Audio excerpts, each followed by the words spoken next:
Hey friends, Sleepy here. Welcome to a new episode of my weekly playlist series. We've made it to another Friday, which means it's time for me to share with you guys the games I have been playing during this past week.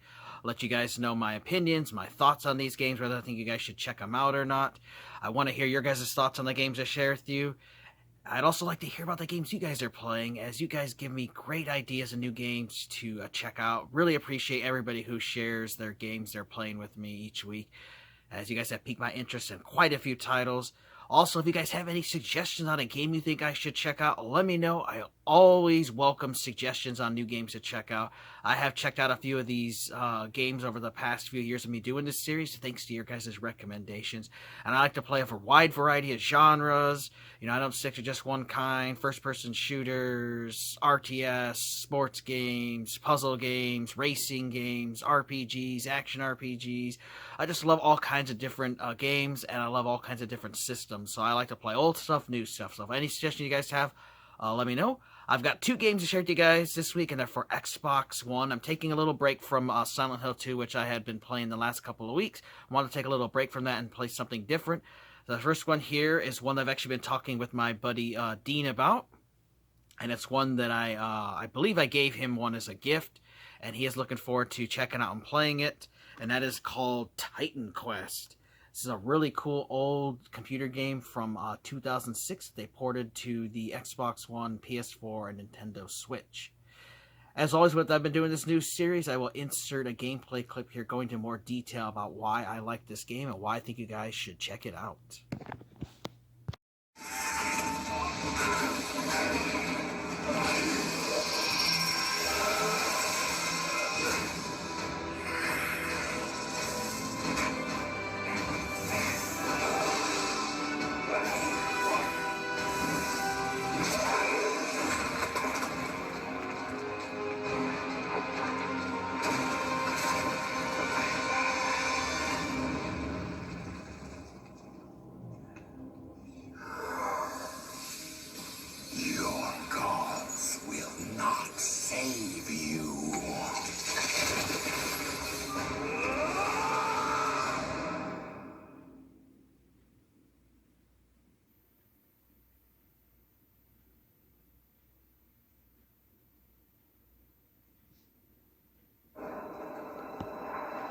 Alright guys, we're taking a look here at Titan Quest.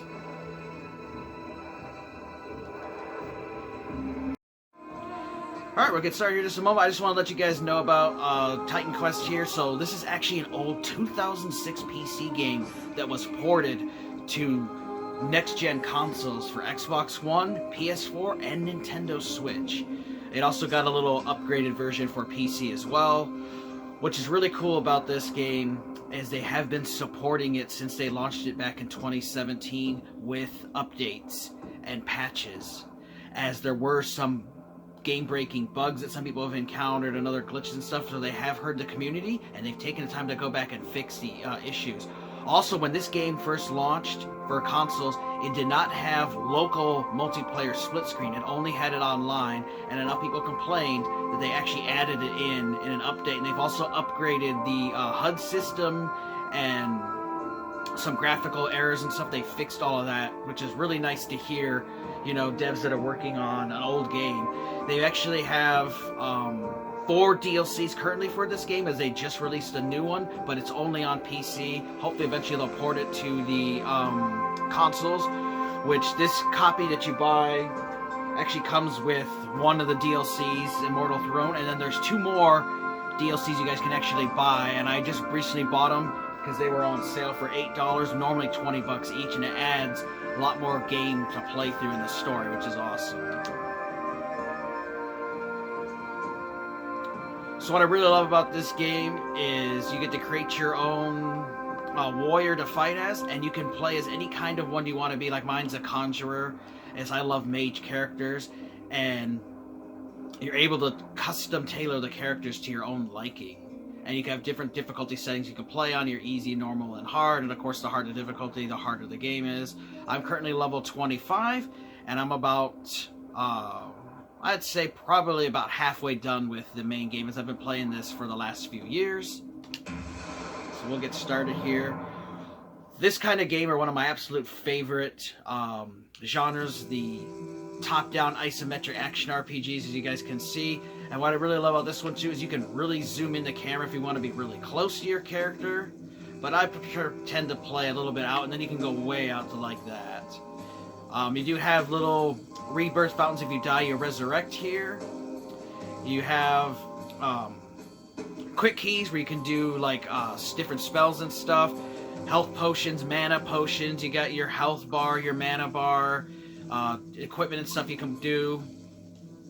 So you have a little menu here, which they've changed this since the launch, but you can go to your character window. If you have a question, you can go to the window for options there. There's a map to bring up your map. Your skill windows, you can check out what skills you have. Your skill assignments, you can assign them to the hotkeys. Portal stone, something that's really cool about this is you can actually drop a portal stone and you can teleport back to the town and sell your loot, and then you can teleport back to where you were in the game world, so you don't have to walk all the way back to town and stuff, which is really cool. And you can actually choose where you want to fast travel to, and then you have your quest window. So, like the character window here is really cool. You have detailed with all, you know, different items you can equip. There's all kinds of different swords and bows and staves and, you know, whatever kind of character you want to play as, you can play as. Helms and stuff, and of course you have the rarity system, everything, and you have all that. You have a cool inventory system which they have updated, and you can actually upgrade your backpack so you can carry more stuff, which is really awesome. And then you also have a gold system, so you can earn gold that you can buy and sell. As you kill enemies, they drop gold. Over here you can see that I'm a conjurer. There's my total XP. I'm level 25. How much I have health, my energy, my strength, intelligence, dexterity. And of course, like all RPGs and stuff, you know, you can upgrade all of those items if you want. And then you have your secondary stuff, which tells you how much your health regeneration is, energy regeneration, and whatever perks you have. And then it tells you like how many times you've died and how much elapsed time is, which is 1 day, 5 hours, and 14 minutes is how much. So over like 29 hours I got in this game. Because you can get like 100 hours in this game if you want to do absolutely everything in the game and really explore and stuff. Just really cool being able to play any kind of character you want. I'll show you guys some of my summons here, which I can summon this mage lich, a lich king guy. It's pretty cool. And then I also can summon a golem, which is awesome. I always have these two with me. I also can give us all fire weapons, and then there's various other spells that you can learn, which is really awesome. You cannot rotate the camera. Usually in these kind of isometric games, you can, you know, rotate the camera around, but you can just go in and out, and you cannot zoom it out. Now, you can't just randomly shoot and attack. You can only attack when there's actually enemies are near, and it'll auto-target enemies for you, which let's get into an enemy and I'll show you. And what I love about having my pets is they help me with enemies, and they can help take the aggro from enemies and keep them off my back. Because as a mage, you know, I don't have a whole lot of strength and stuff like that, you know, so I'm more of a range character, so I have to be careful. So having these characters around with me, my pets, is very helpful.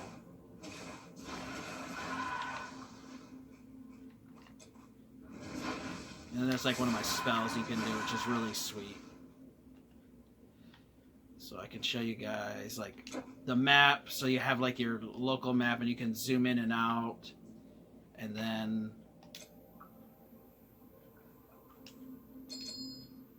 you can like highlight stuff to zoom, and then you can get to the actual big map that's out in the world. Let me see if I can show you guys that one. I probably have to go out of the cave for it.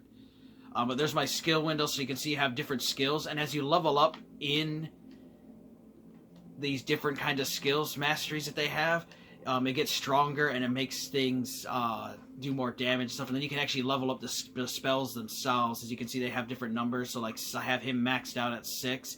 So you earn attribute points and skill points as you level up, and you can use that to do that. So I have Earth Mastery, and then I've also got Spirit Mastery, which is the one I've been really working to get leveled up all the way. And that's the one I have for my undead magic. So it's really cool. You have a variety of different magics and kinds you can use, and different abilities and swords and things. So there's a lot of customization in this game. Definitely worth checking out. You guys should definitely play it if you get a chance. Really good game. And the cool with my pets here is I can actually, if I want them to be aggressive, and then they'll be aggressive, so they'll keep attacking. If I want them to just be normal, they'll just be normal, and they'll attack when they want to, and they'll help defend me. Or I can have them defense where they just pretty much like hover around me and like help protect me. So I always keep them on aggressive so they'll help me attack enemies. Music in this game is phenomenal. I just love this Greek setting where you're fighting Greek monsters, but you also get to go over into Egypt, which is where I'm currently at, and then eventually you get to go into Oriental countries and fight in like different enemies there. So it's just really cool having a variety of enemies, and then of course having the DLC and stuff, you know, adds more enemies and new areas and stuff to explore. So it's really awesome. I just cannot get enough of these kind of isometric action RPG games. I just absolutely love them. Some of my favorite games of all time.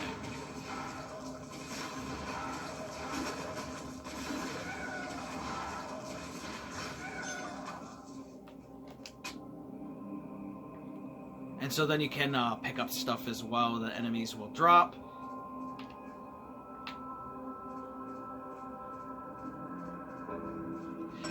And then there is a day and there is a night cycle too, so the game will change as you play through from day to night, which is really cool. And then it'll look, you know, different out there.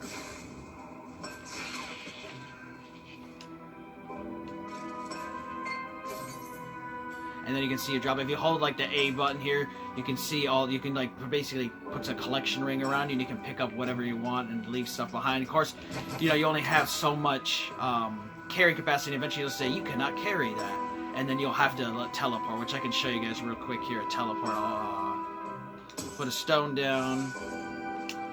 And then I can choose village or town to go to. So like we can pick like here, and I can teleport there.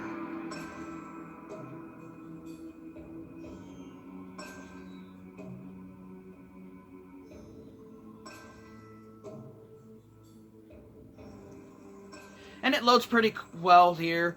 Also, sometimes in the towns you'll find different guys you can talk to, like this mystic guy. You can actually respec your character, and so you get rid of all the skill points you have, and then you can rebuild your character if you want to, which is cool. And then there'll be different people that'll tell you story stuff and lore, and if they have like a little yellow icon above their head, you actually can do little quests and stuff for them, which I'll show you guys like my quest window. So I've had Act 1. So Act 1, and you can go going through all the like different things I had available in there. And I'll tell you like all the different quests and stuff you did. And then there's also side quests that you can do, and it shows you which ones I have done, which you definitely want to do as you get them, because if you once you move on to new areas, you know, you'll fail those quests because you can't go back and complete them sometimes. So you want to make sure you complete them when you're able to. There is no strategy guide for this game. I really wish there was, as it definitely would be helpful for it. But there are guides online, and if you just pay attention as you're playing through the game, you know, it's not too hard and you won't miss anything. And then when you're done, like I was done here in town, I can click there and see where shows where my stone is, and I can teleport right back to where I was.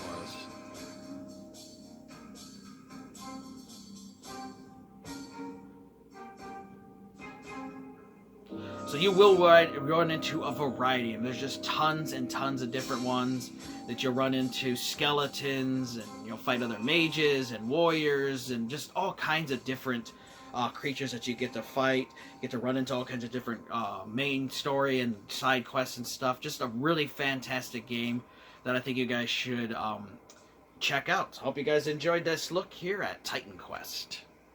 Hope you guys enjoyed that look at Titan Quest. Such a fantastic isometric action RPG. You know, they've got, this copy came with the first DLC, and then there are 2 more DLCs you can buy that add even more content and characters and enemies to fight in the game, and more quests and missions and stuff.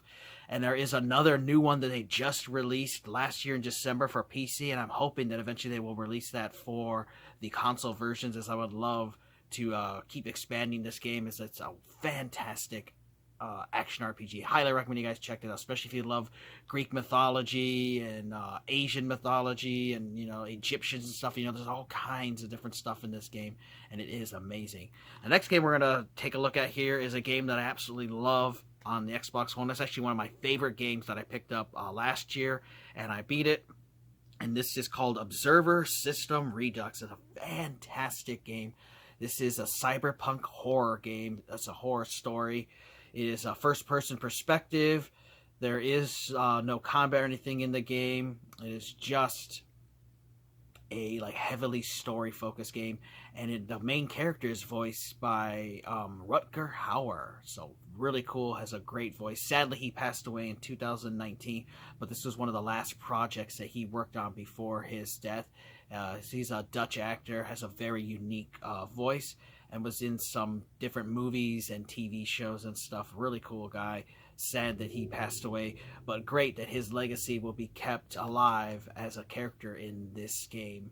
Just like with Titan Quest, I'll insert a gameplay clip here, giving you guys some inside info and letting you guys see some gameplay of Observer System Redux. Alright, we're taking a look at Observer System Redux. This is a fantastic game, guys. Highly, highly recommend you guys get a copy of this game if you've never played it before. It is amazing.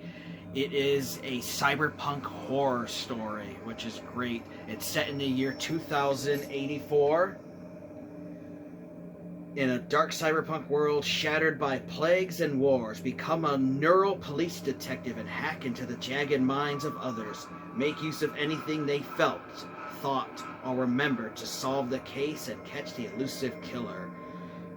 The System Redux, rebuilt and augmented for the next generation. Observer System Redux is the definitive vision of one of the most acclaimed cyberpunk stories in games. Become an observer. So you play as Daniel Lazrisky, an elite investigator portrayed by Rutger Hauer, hack into the minds of suspects to extract clues and evidence. Experience 3 brand new side cases to solve: errant signal, her fearful symmetry, and it runs in the family. So in the Redux version, they added 3 new missions to do in the game, because you have the main story to do, plus you have some side stuff you can do, and they added 3 new side things to do, which is awesome. Expanded gameplay, new game mechanics, redesigned stealth, as well as boasting 4K resolution, upgraded textures, jaw-dropping ray tracing, and HDR lighting. Really awesome. So we'll get started here. Now, I did beat this game back last year when I had bought it, because they finally had released a physical copy of it. It was released at only $30. I bought it at one of my local game stores. Got a pretty low print run, so if you're looking for a physical copy of this game, I definitely would recommend picking it up now instead of later, because who knows if you'll be able to find a copy here in like another 5 or 10 years. So what's cool is as you go through and you can beat the whole game, you actually can, the game does create little checkpoints as you play through the story, which is really cool. So I'm going to go back towards the beginning of the game and give you guys a little idea of what the game is like.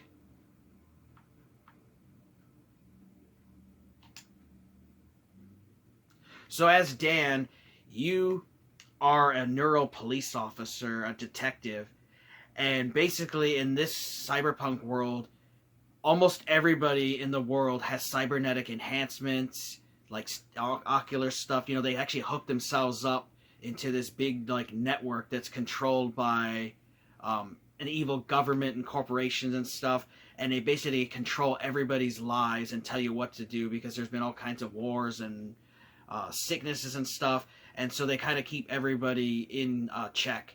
And so citizens actually have a rating system from like an A, which is going to be your high class citizens, your B class, and like your C class, like your low life criminals and poor people and stuff like that they have in different societies. So here's a little thing telling you that it was supposed to be just another night on the job. All it took was one phone call to turn Dan Lazrisky's life upside down, to hear his son's voice after all these years. Dan managed to trace the call to a run-down tenement building in one of the city's worst neighborhoods.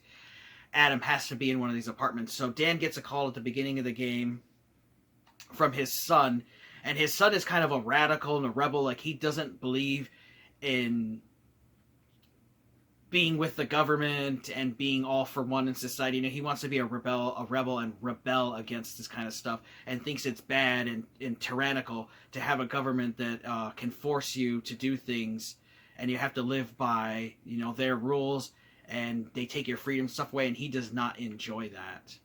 So he kind of has a bad relationship with you because, you know, you're part of the police force for this government, and, you know, you back it and, you know, align with their goals. And so that does cause some tensions you have with your son. And then you saw that he gets a call from his son, and he hadn't talked to him in years, and so now he's trying to find out what he wants and what's up with him. So it's really cool. You can see this apartment building.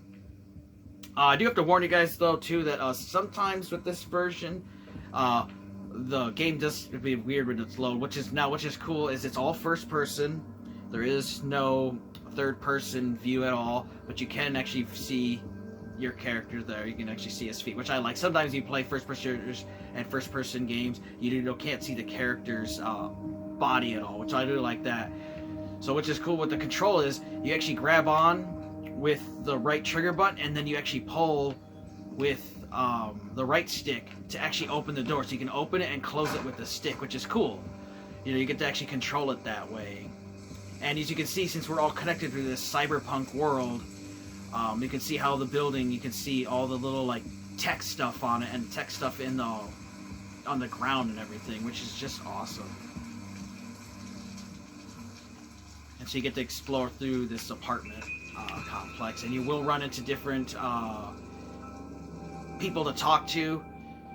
There are a few enemies in the game, but there's no combat in this game, so you're not fighting and killing creatures or anything. You know, this is a heavily story-focused game, and you have puzzles and stuff that you have to solve and investigate too, because you also get to investigate crime scenes and stuff and hack into the minds of victims or criminals, and you get to see and feel and experience what happened to them, which is really sweet. And that's what an observer, what your character is able to do. He has a little cord. He's able to hack into people's minds and connect into them and learn stuff about them. So just really cool.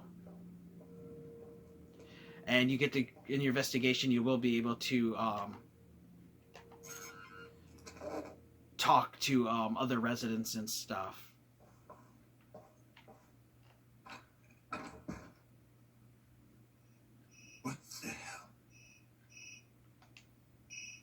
And then, of course, this little beginning here is just like a little tutorial which will teach you how to play the game. And there are some little stuttering times. Help me. You need to.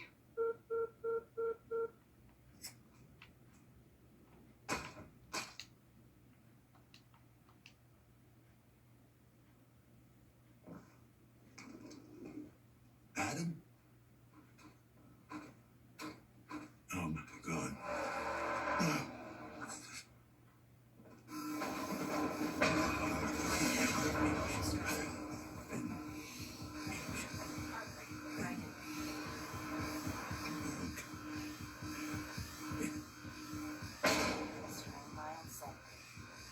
Dispatch, this is Lazowski, ID 656210.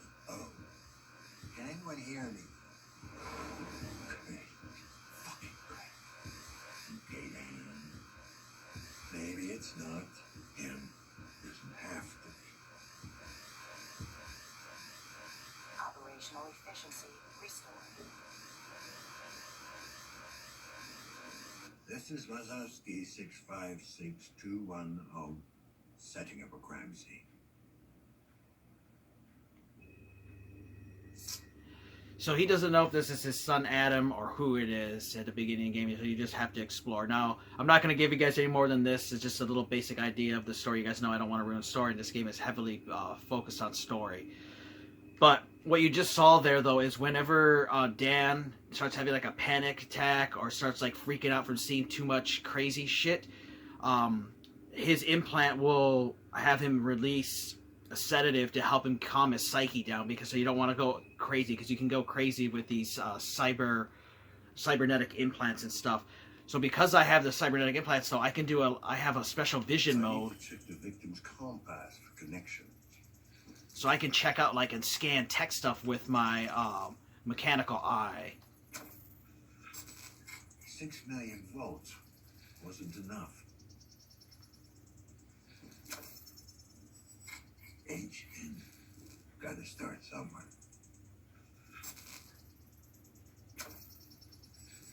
Victim is equipped with an ID mixer. Identification not possible. Damn it. And then you can also do a biological scan where you can scan bodies. ID check failed. Time of death about an hour ago, before he called me.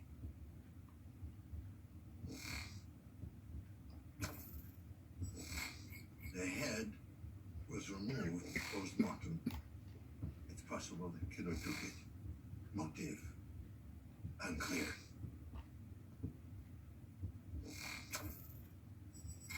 Erratic cutting pattern, indicating the killer was in a frenzy.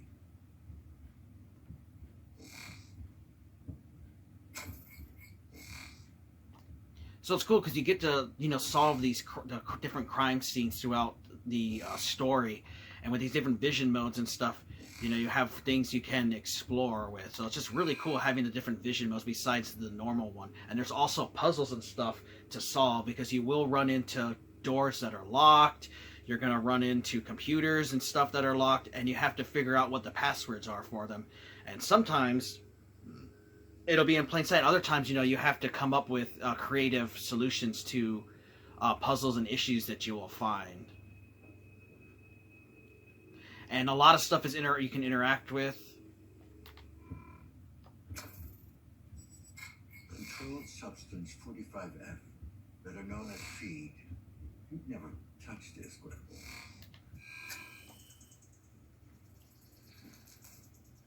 And so it tells you it's a narcotic, so a drug.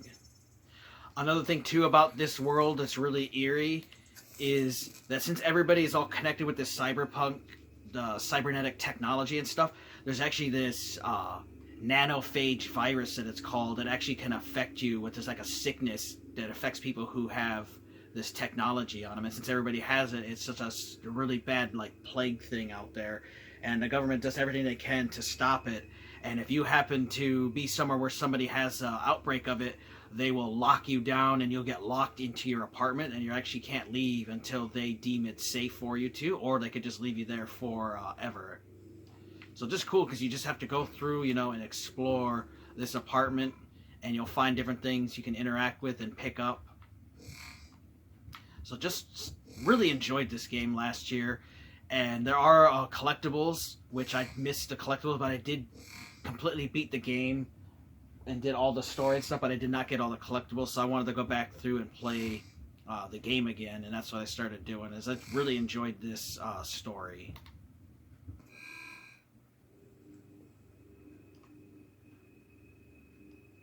Printed on real paper. An archaic for you, Adam.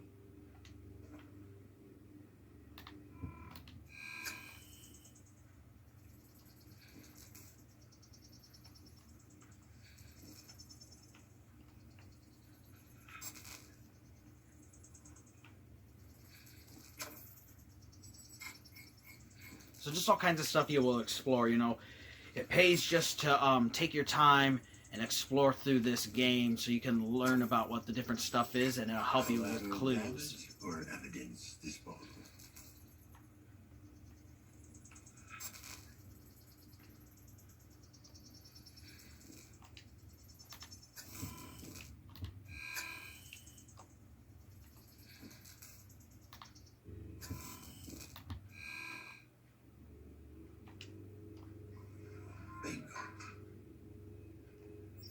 So with this, you got to find out what the code is.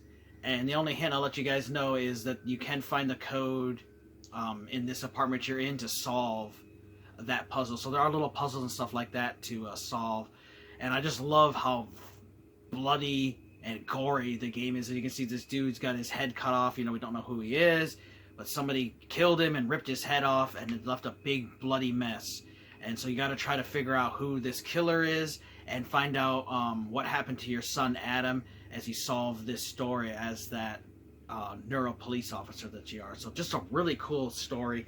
fantastic game. Highly recommend you guys give this game a chance. You can get it digitally, you can get it physically. It's on the Xbox One, it's on the PS4, it's also on PCs. It does have an enhancement on PlayStation 5 and the Xbox Series consoles as well. You do get graphical boosts and everything, performance and all that. Highly recommend you guys check out this game, and hope you guys enjoyed this look at it. If you guys do absolutely everything and get all the secrets and everything, you're looking about a 10 to 13 hour game, but a very enjoyable game and story. Great voice acting, music, atmosphere, everything about this game is just amazing. You guys definitely should check it out. Hope you guys enjoyed that look at Observer System Redux. Such a fantastic game. Absolutely love it. If you go through and do all the missions in it and the side quests and stuff, you're looking at about a 10 to like 13 hour game. Wonderful game. There's a lot of achievements and stuff you can work for to unlock. There are collectible little trading cards and stuff to find in the game as well, that's what I'm actually working on. I really enjoyed the story. I have forgot a lot of the story now, as I beat this back in August of last year. And so it's just fun being able to go back and revisit it and play it again, because you get to go through and solve crimes, you get to solve puzzles and stuff, and it has a really great story, great visuals. I will mention, if you guys probably noticed, that sometimes it does have little stuttering issues when it loads different areas, and they have been working on patches for this game, but it still has a little couple issues there. So I'm hoping that eventually they'll release another new patch to kind of patch out and iron out those issues that the game has. And it is compatible with the Series console, the Xbox Series consoles, and PlayStation 5. We will get a nice visual and graphical and performance boost by playing it on the newer console. I've been playing on my Xbox One X and I absolutely love it, and on my new 4K TV. Like, it looks so amazing playing it again now on 4K when I only play it on my old 1080p TV. Definitely worth checking out. We'll do our quick little recap. I talked about Titan Quest, a wonderful isometric action RPG released on the Xbox One, PS4, Nintendo Switch. It's a port of an old 2006 isometric action RPG, and they just recently released a new DLC for it all these years later, so that's really cool. And then we talked about Observer System Redux, a fantastic dark horror cyberpunk game with a great story. Highly recommend you guys check out both of these games here. They're wonderful games, and you guys will not go wrong playing them. Let me know what games you guys are been playing lately, as I'd love to hear the games you guys are playing. And if you guys have any suggestions on games you think I should check out, let me know, as I always appreciate your suggestions. I want to thank you guys for watching. Take care. You guys have an amazing day, and Sleepy will see you next time.